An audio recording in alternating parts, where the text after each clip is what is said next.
नमस्कार साथियों, triple P IAS के इस प्लेटफॉर्म पर आपका स्वागत है। आज हम एग्जाम के पॉइंट ऑफ व्यू से जो इम्पोर्टेंट मैपिंग्स रहते हैं, उनसे संबंधित टॉपिक की शुरुआत कर रहे हैं, जिसमें आज हम पहला टॉपिक ब्लू फ्लैग से संबंधित करेंगे कि ब्लू फ्लैग जो बीच हैं, इनसे सर्टिफिकेट प्राप्त हुए जो बीच हैं, उनको सर्टिफिकेशन देता कौन है, इन सर्टिफिकेशन को मिलने का जो महत्व है वो क्या है।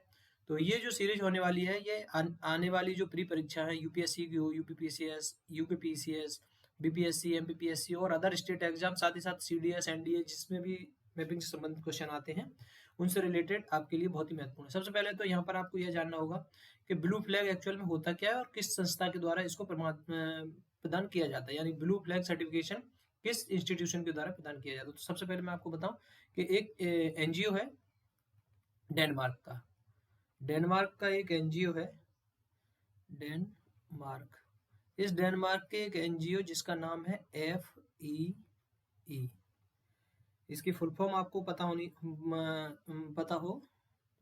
FEE foundation, FOU foundation for environment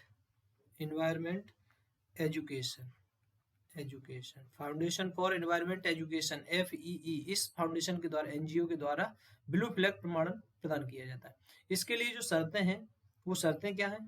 पहला तो यह है कि इसके लिए जो बीच है जिसको ब्लू फ्लैग देना है, वहां पर इन्वायरमेंट, एजुकेशन और इंफॉर्मेशन किस प्रकार की है। दूसरी इसकी शर्त है कि इसका जो बीच है उसका इन्वायरमेंट मैनेजमेंट किस प्रकार का है, और जो बॉथिंग वाटर है उसकी क्वालिटी किस प्रकार की है।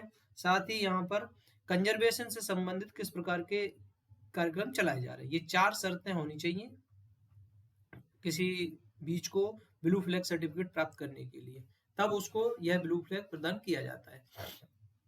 यद्यपि ये FEE के द्वारा ही प्रदान किया जाता है ब्लू फ्लैग का प्रमाण पत्र, लेकिन यहाँ पर ब्लू फ्लैग प्रमाणन प्राप्त करने के लिए एक ज्यूरी का गठन होता है। उस ज्यूरी के निर्णय के आधार पर यह प्रमाण पत्र दिया जाता है। इस ज्यूरी में कौन कौन होते हैं? तो United Nation Environment Programme plus United Nation World Tourism Organization, ये होता है, प्लस ये खुद एनजीओ FEE, और इसके साथ होता है international union conservation of nature, IUCN। इन चारों के सदस्यों से मिलकर एक ज्यूरी का गठन होता है। यह ज्यूरी किसी बीच का चयन करती है, तब उसे ब्लू फ्लैग का प्रमाण पत्र दिया जाता है। मैं आशा करता हूं कि आप लोगों को यहाँ तक जो भी बात बताई गई है वो समझ में आ गई होगी।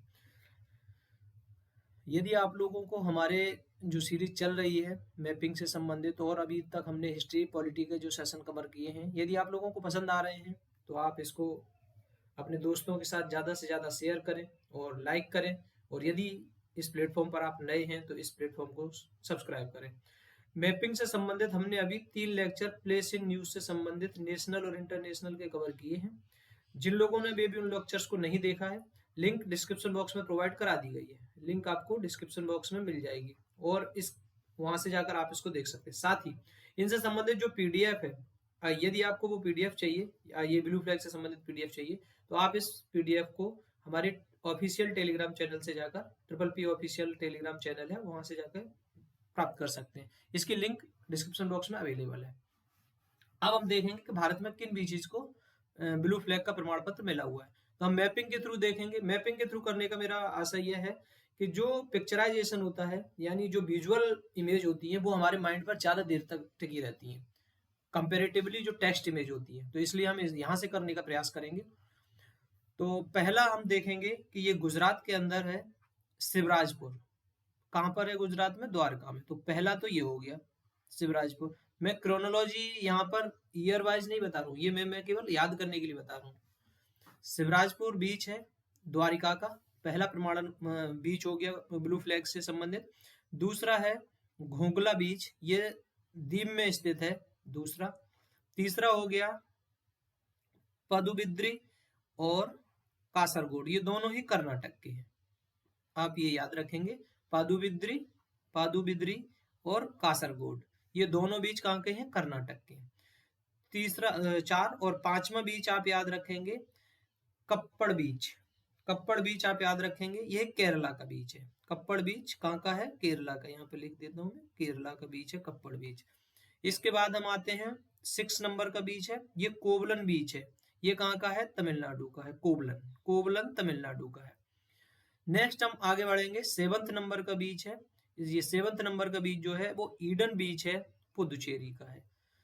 8th नंबर का बीच है, ये है ऋषिकोंडा बीच। ये ऋषिकोंडा जो बीच है ये आपको मिलेगा आंध्रा के अंदर। अब हम आगे बढ़ेंगे और हम देखेंगे नेक्स्ट है गोल्डन बीच। ये गोल्डन बीच कहाँ पे मिलेगा आपको? ये उड़ीसा के अंदर देखने को मिलेगा। तो 8 9 हो गए यहाँ पर। 10वां बीच आपको अंडमान निकोबार आइलैंड पर मिलेगा, राधानगर बीच। ये अंडमान निकोबार पर जो लेटेस्ट 2 ऐड किए गए हैं वो दोनों ही 11वें नंबर का बीच है, वो है कदमत बीच। और 12th नंबर का जो बीच है वो है मिनिकॉय थुंडी बीच। ये दोनों ही बीच लक्षद्वीप पर है, लक्षद्वीप पर। इस प्रकार से आप देखेंगे कि ये 12 ब्लू फ्लैग प्रमाणित बीच हैं। शिवराजपुर गुजरात में, घोंगला दीव में, पदुबिद्री और कासरगोड कर्नाटक में, कप्पड़ केरल में, कदमत और मनिकॉय थुंडी दोनों लक्षद्वीप के हैं। कोवलन बीच जो है ये तमिलनाडु का है। ईडन बीच पुदुचेरी का है। ऋषिकोंडा आंध्र प्रदेश का है। गोल्डन बीच उड़ीसा का है। राधानगर बीच जो है वो अंडमान निकोबार का है। यूपीएससी किस प्रकार से क्वेश्चन पूछती है आपको भी पता है कि सामने ही चीज होती है लेकिन उसमें थोड़ा सा आपका दिमाग चाहिए होता है, दिमाग उसमें लगाना पड़ेगा। तो मैं आपको बता दूं यहाँ पर कि इन जो 12 जो बीच हैं जिनको ब्लू फ्लैग प्रमाण प्राप्त किया प्रदान किया गया है, हमने आपको पहले बताया कि ये प्रमाण पत्र दिया किसके द्वारा जाता है, किन आधारों पर दिया जाता है, ये मैं आपको बता चुका हूँ। अब मैं बता रहा हूँ आपको कि इसमें यदि पूछा जाए कि इसमें सबसे दक्षिण वाला जो ब्लू फ्लैग प्रमाणित बीच है तो वो है आपका मिनिकॉय थुंडी बीच, जो कि लक्षद्वीप में है। यदि पूछा जाए सबसे उत्तरी बीच में से कौन सा है तो यह वाला बीच शिवराजपुर जो है ये नॉर्दर्न पार्ट पर अवस्थित है। यानी अभी तक जो प्रमाणित बीच है उनमें सबसे ज्यादा नॉर्दर्न मोस्ट है शिवराजपुर बीच और सदर्न मोस्ट है मिनिकॉय थुंडी बीच।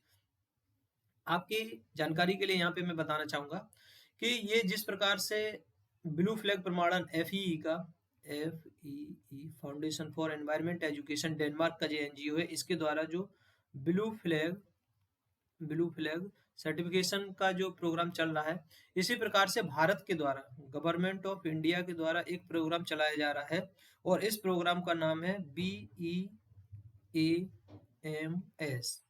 BEAMS। इसका मतलब है यहाँ पर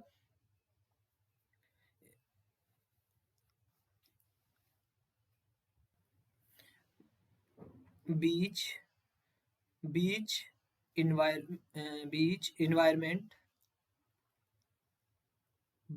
environment and aesthetic management services. Beach environment and aesthetic management services. Beach environment and aesthetic management services. यह प्रोग्राम चलाया जा रहा है भारत सरकार के द्वारा। इसके अंदर भारत सरकार क्या कर रहा है, इस प्रोग्राम को चलाने का उद्देश्य क्या है, तो आपको बता दूंगा मैं कि भारत सरकार का जिस प्रकार से ब्लू फ्लैग प्रोग्राम चल रहा है, ये ब्लू फ्लैग प्रोग्राम FEE का जो चल रहा है, उसी प्रकार से भारत सरकार भी अपने बीच के कंजर्वेशन के लिए, वहां पर एनवायरनमेंट को कंजर्व करने के लिए beach environment and aesthetic management services नाम से एक प्रोग्राम चला रहा है। इसका उद्देश्य जो है, इसका उद्देश्य क्या है, जो कोस्टल पॉल्यूशन है, कोस्टल स्तर पर जो पॉल्यूशन है उसको न्यूनतम करना, मिनिमाइज करना, और जो कोस्ट पर फैसिलिटी हैं उनको डेवलप करना, और तट का जो यानी कोस्ट का जो इकोसिस्टम है और वहाँ के जो रिसोर्सेस हैं उनका सुरक्षा और संरक्षण करना और उनको संरक्षित करना, सुरक्षा और संरक्षा करना। साथ ही जो समुद्री बीच तट है, जो कोस्ट है, यहाँ के तापमान को नियंत्रित करना, तापमान को जो है वो एक सीमा के अंदर रखना, और साथ ही इसके अलावा यहाँ पर स्वच्छता को बढ़ावा देना। ये इस प्रकार के उद्देश्य भारत सरकार के द्वारा चलाए जा रहे BEAMS प्रोग्राम के हैं। पूछा जा सकता है आपसे BEAMS प्रोग्राम किस कहाँ मतलब किसके द्वारा चलाया जा रहा है, तो आपको इस प्रकार से ये याद होना चाहिए। तो आज की जो डिस्कशन थी ब्लू फ्लैग से संबंधित, ब्लू फ्लैग से संबंधित हमने मैप के थ्रू देख लिए। अब तक 12 जो ब्लू बीच हैं उनको ब्लू फ्लैग सर्टिफिकेशन मिला हुआ है। आगे हम देखेंगे, आगे वाला जो सेशन हम मैपिंग से संबंधित करेंगे। अब इसमें क्वेश्चन बहुत इजी बनते हैं। पूछा जा सकता है आपसे इसमें क्वेश्चन कि सिक्किम जो है, मतलब मैं इंडिया जो नेक्स्ट सेशन हम करेंगे इंडिया से संबंधित, उसका मैं आगे का बता रहा हूँ कि पूछा जा सकता है आपसे कि सिक्किम किस एकमात्र भारतीय राज्य से अपनी सीमा साझा करता है, ये क्वेश्चन हो सकता है। दूसरा हो सकता है मेघालय किस एकमात्र भारतीय राज्य से अपनी सीमा साझा करता है। भूटान कितने राज्यों से सीमा साझा करता है। नेपाल किन राज्यों से सीमा साझा करता है। भारत की जो बाउंड्री है उनमें सबसे ज्यादा और सबसे कम जो सीमा रेखा साझा करने वाला देश कौन सा है। तो इस प्रकार के जो क्वेश्चन है बहुत इजी होते हैं, रोज देखते हैं लेकिन हम ध्यान से नहीं देखते हैं, नोटिस नहीं करते हैं उनको, और उनका एक इवेल्युएशन जो होता है वो नहीं किया जाता है। इस वजह से हम उन क्वेश्चंस को गलत कर देते हैं या उनको छोड़ के आ जाते हैं। तो हम उन क्वेश्चन से संबंधित और इंडिया से संबंधित जितनी भी मैपिंग है जिसमें माउंटेन्स हैं, रिवर्स हैं, लेक्स हैं और क्या इसके बाउंड्रीज हैं, और भी बहुत कुछ जो इंडिया से संबंधित है मैपिंग का, अगले सेशन में हम आपके साथ डिस्कस करेंगे। तब तक के लिए आपका बहुत बहुत धन्यवाद। जय हिंद।